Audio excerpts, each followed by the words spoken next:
Well, good morning, everybody. This is week 4 of our Choose Happy event with Marcy Stone.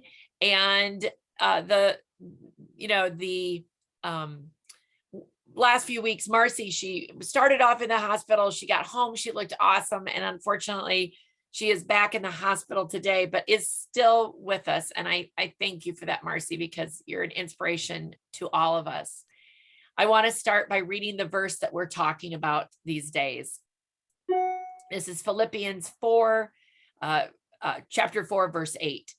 Finally, brothers, whatever is true, whatever is honorable, whatever is just, whatever is pure, whatever is lovely, whatever is commendable, if there is any excellence, if there is anything worthy of praise, think about these things.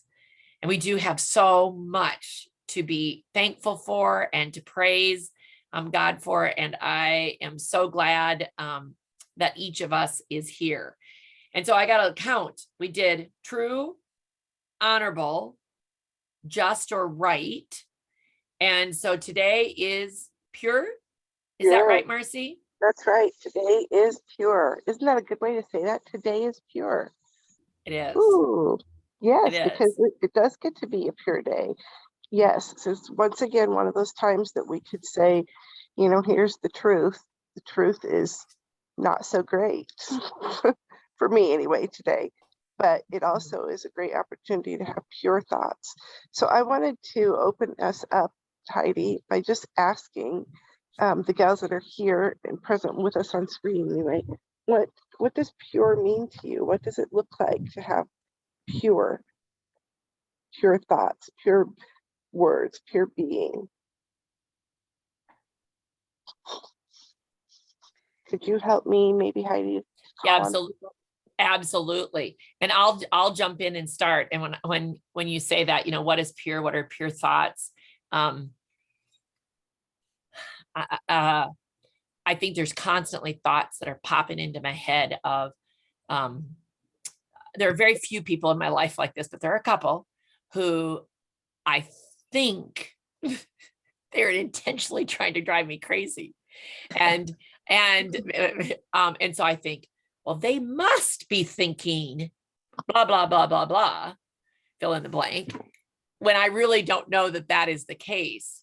But those unpure thoughts, whereas I'd rather think of pure thoughts of that person is genuinely trying to help me, or that person is genuinely being kind, or that there is, and I don't like it when those gremlins get in there and start talking to me. So that's when you said pure, that was the first thing that came to my mind. Does anybody else? What was that, Marilyn? Those thought bubbles, Yes. Yeah. When you said pure, I flipped to the other side and thought not evil. Yeah. White as snow, right? I like that. Good. Good thoughts. What about anybody else? Well, I think being kind, being of what God would want us to be. Not evil thoughts or mean thoughts against other people. If that's at all possible some days. Also a very good description. Does anybody else want to jump in? You don't have to if you don't want to.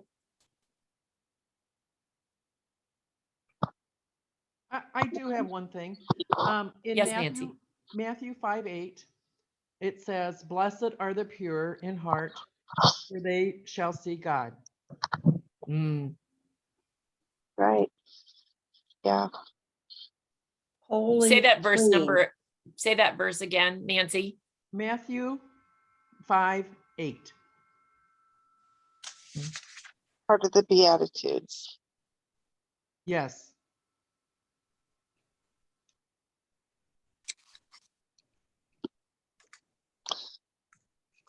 I have a 6:40 a.m. class that meets as well.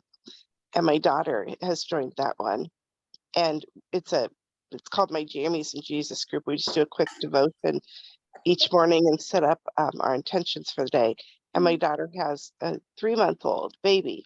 And so when I asked in that group today, what is purity to you? She held up our baby Cohen and she said, this is pure.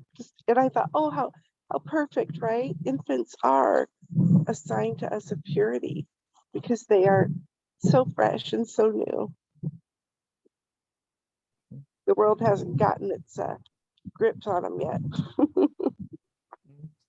They're innocent. Yeah. Yeah, innocent. Yep. Mhm. Anyone else care to share before I read some things to you?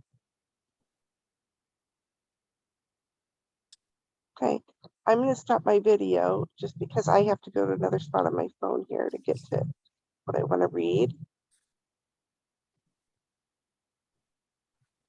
So the definition site that I've been using for our study of the Greek and Hebrew words tells us that pure originally starts as hagos, hagnos, Hagnos, hagnos.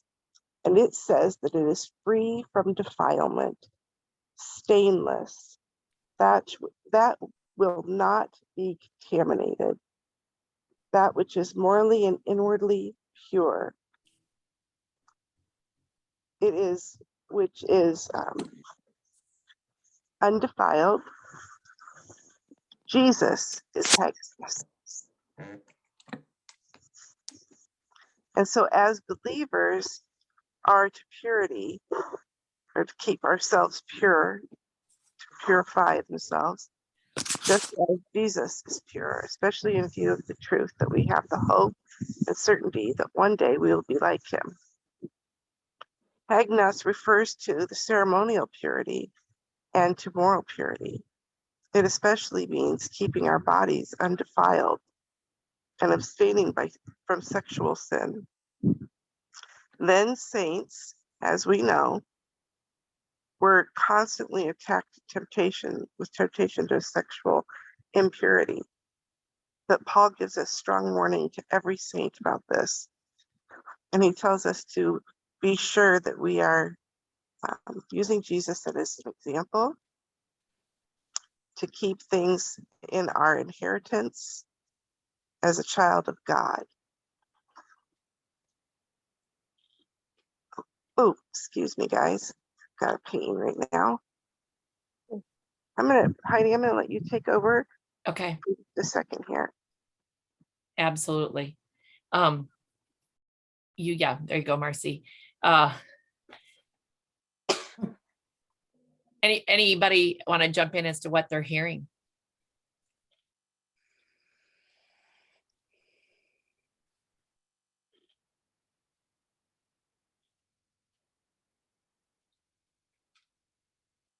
I just think that's just a really hard word. How can a 4-letter word like pure be so hard to define and identify and relate to? But I liked Marcy's daughter's thing with the baby, that you know, what our children learn or what we learned as children is what we become.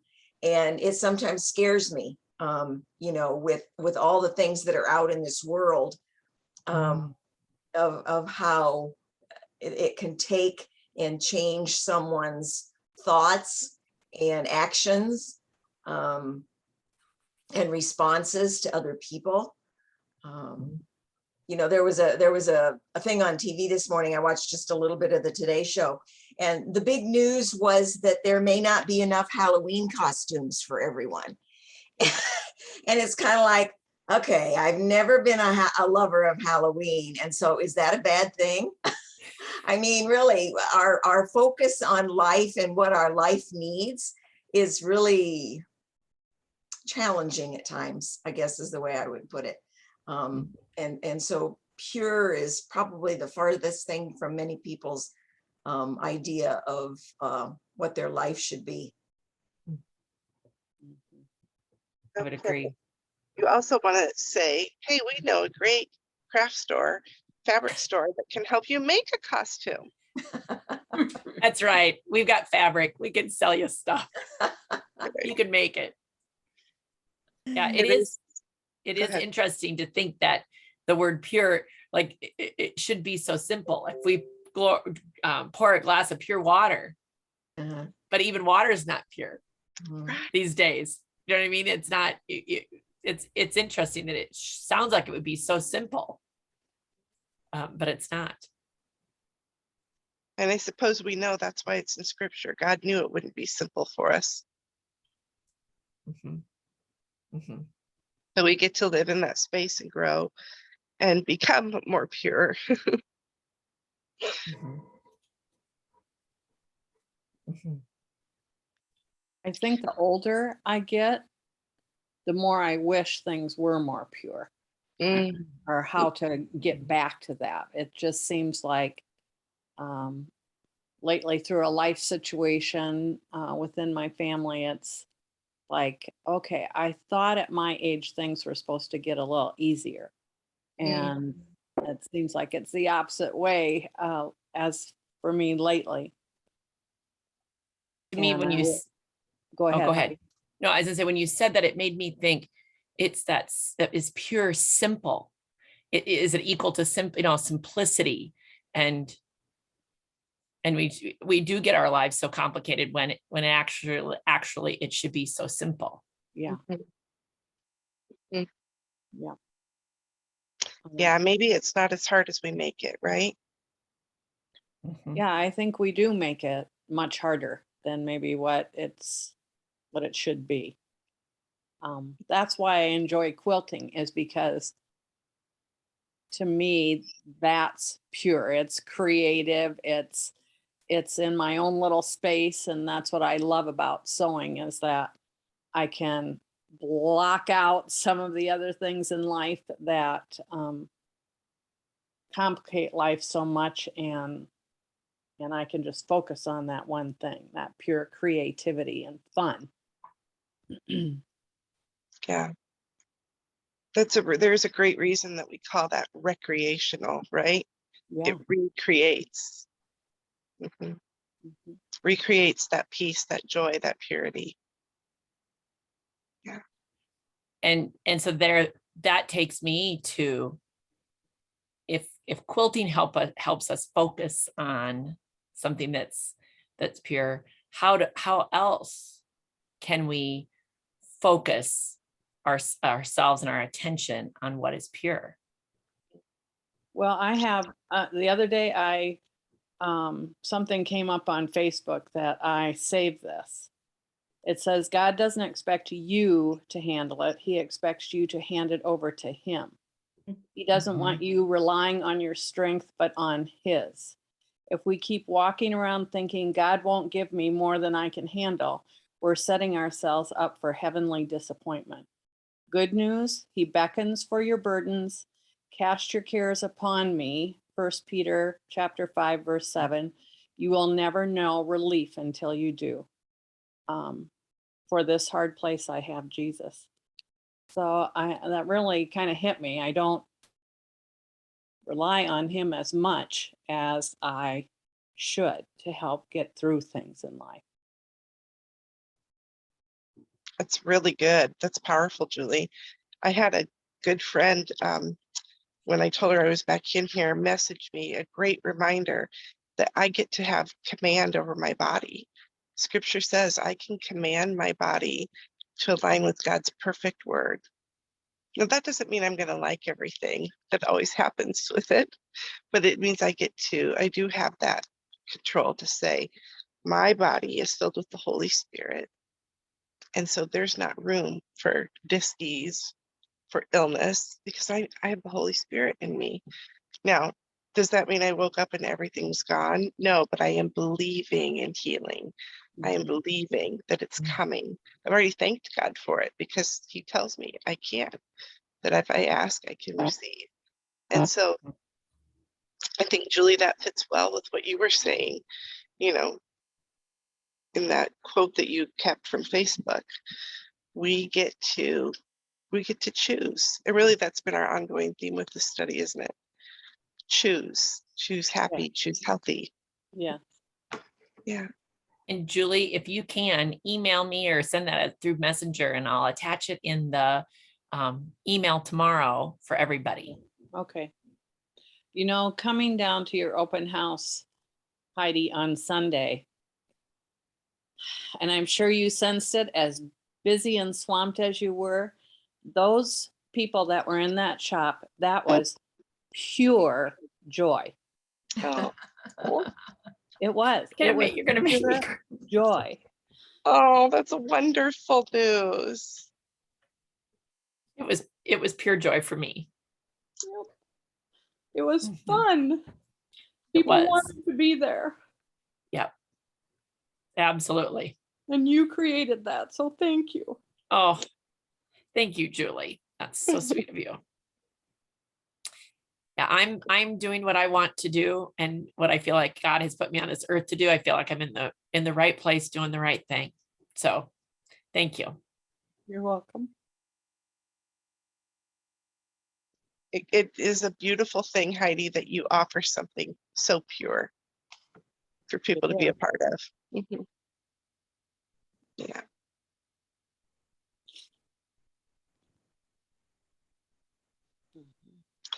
So what else can we do in our lives to create purity? What can we control? What can we invite in more? We know that in this group, we're a bunch of creative people, creators, right? In projects and different things.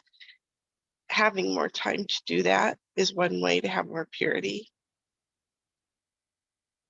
I think Finding- helping others, finding a way to help others.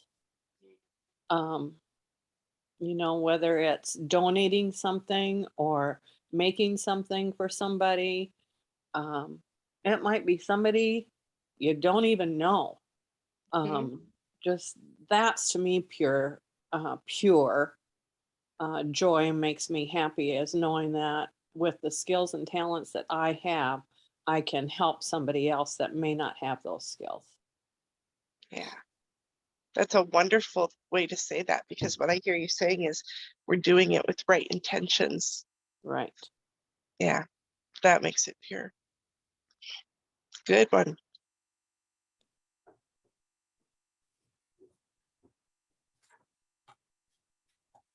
How does this word stack up to the other words in our verse? They all fit together so beautifully, don't they? They all you have to have each of them. Yes, Mhm. for it to be complete, right? Mhm. And some days it's easier to have some than others. Yeah.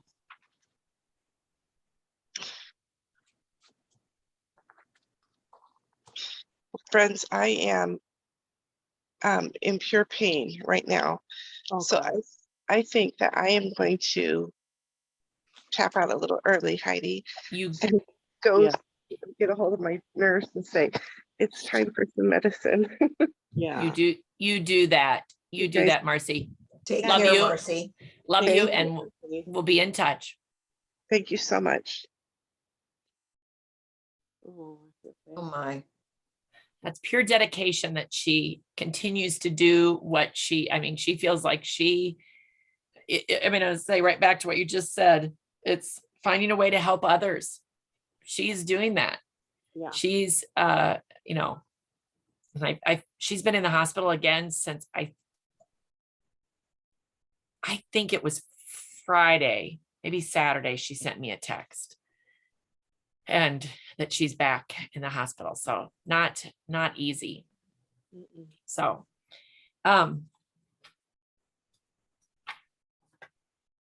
I won't be nearly as good as leading as Marcy, but I do think that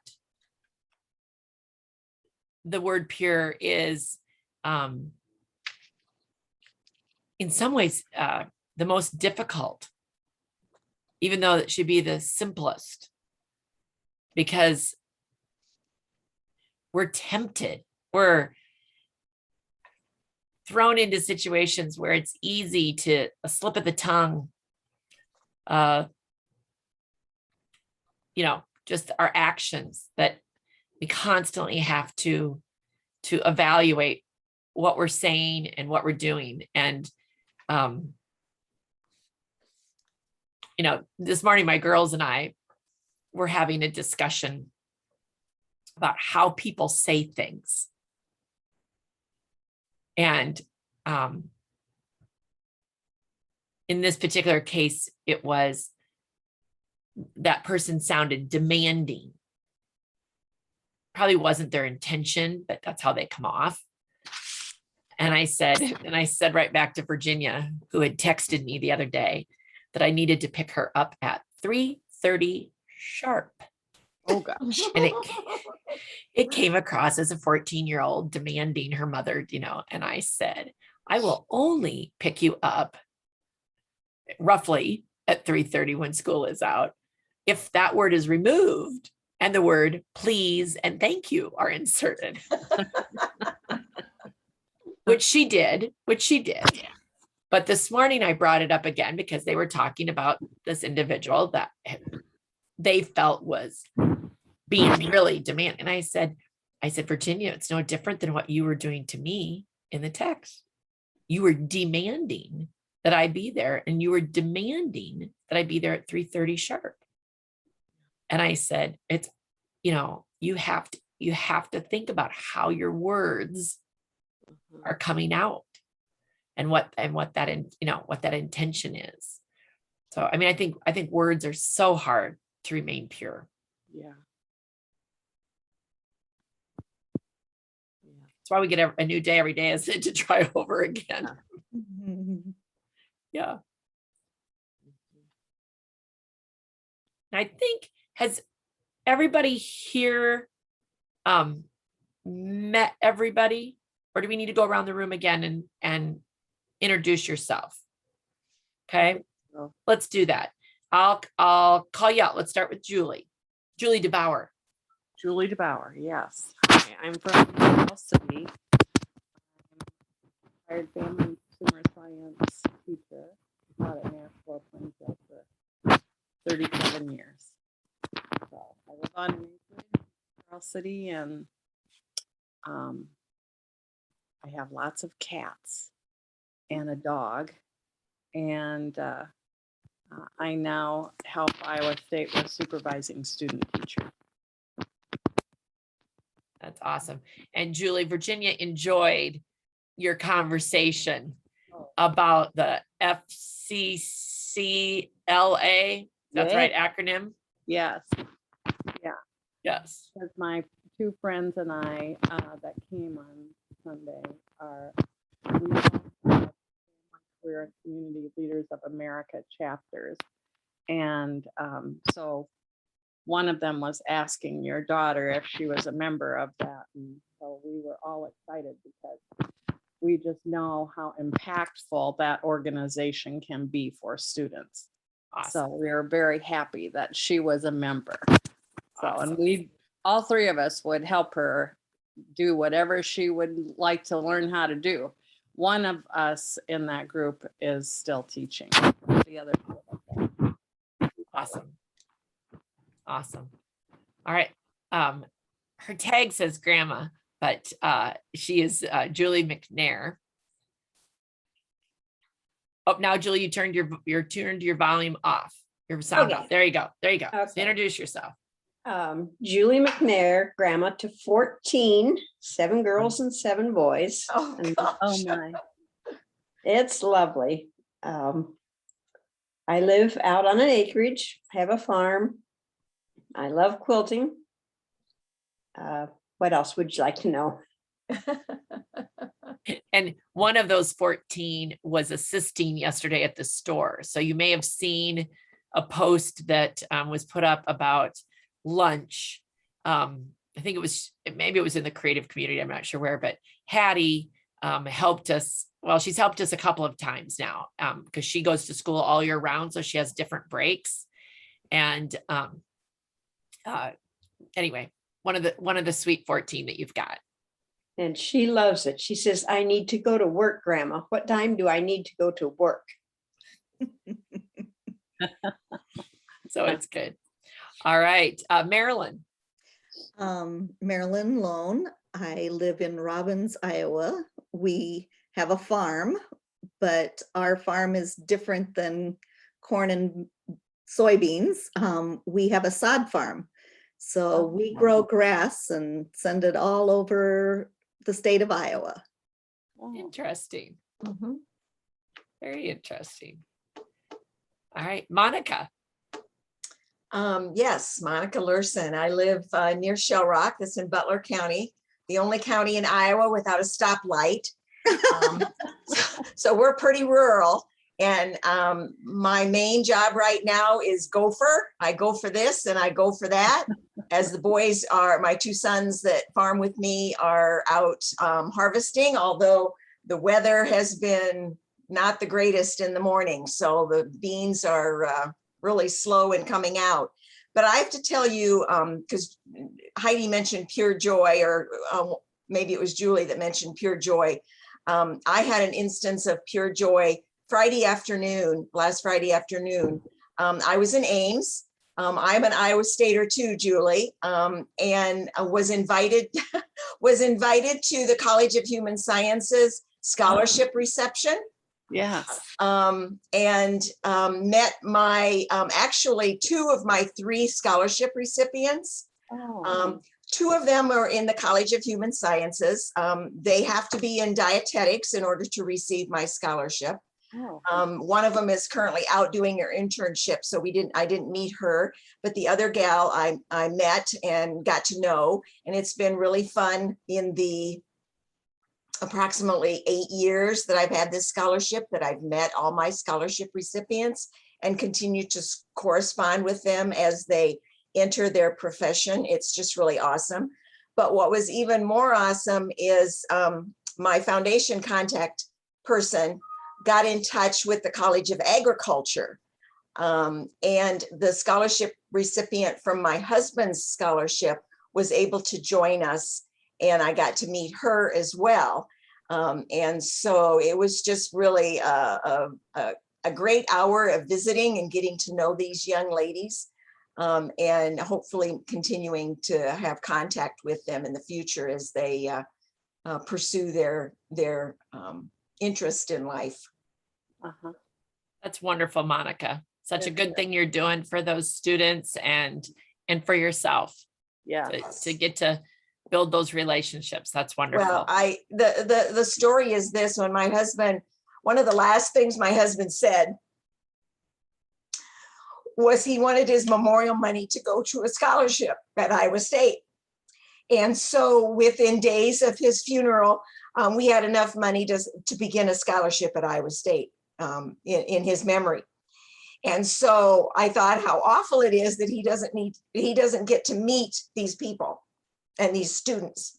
And so practically a year later, when my mother passed away, I said, gosh, there's maybe going to be a little bit of money, and certainly, you could do lots of things with money, but I want to meet my scholarship recipients. So I set up a scholarship, and that's exactly what I've been able to do.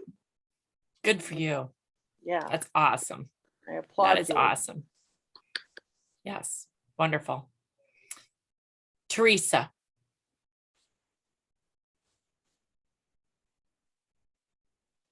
Oh, you move it, Teresa. We gotta get your mute off. Hold on, let me see if I'll ask you to unmute.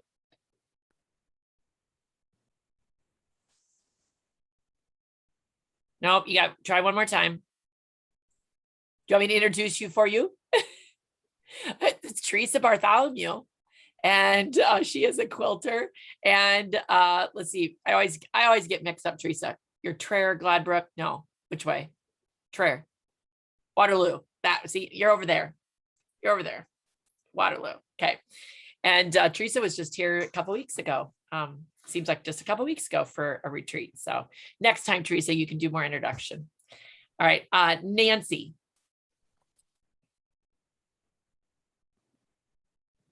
Nancy, there we go.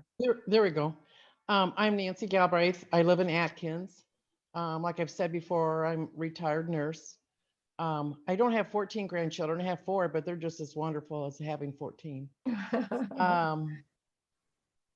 Other than that, and I enjoy quilting. I agree with what I think Julie said, was it is like a release, or you kind of shut the world out, and I have inner peace from that. I just, makes me feel good. So Well, wonderful. It is pure joy for me to have all of you participating, whether you're here with us in person today or listening to this at a later time. And I know many, many, many of you are, because I'm hearing from you, and it is pure joy that that we're able to do something that is bringing happiness and joy to each of you. And I appreciate all of that. So with that, I end with all of you asking to say a prayer for Marcy today, that she is able to heal and to find out the source of her pain, to be able to get out of the hospital as soon as possible. So with that, we will end today's event, and we'll look forward to seeing you next week. So everybody, choose happy. Thanks, Heidi. Oh, thank you. Thanks all. Good day, everybody.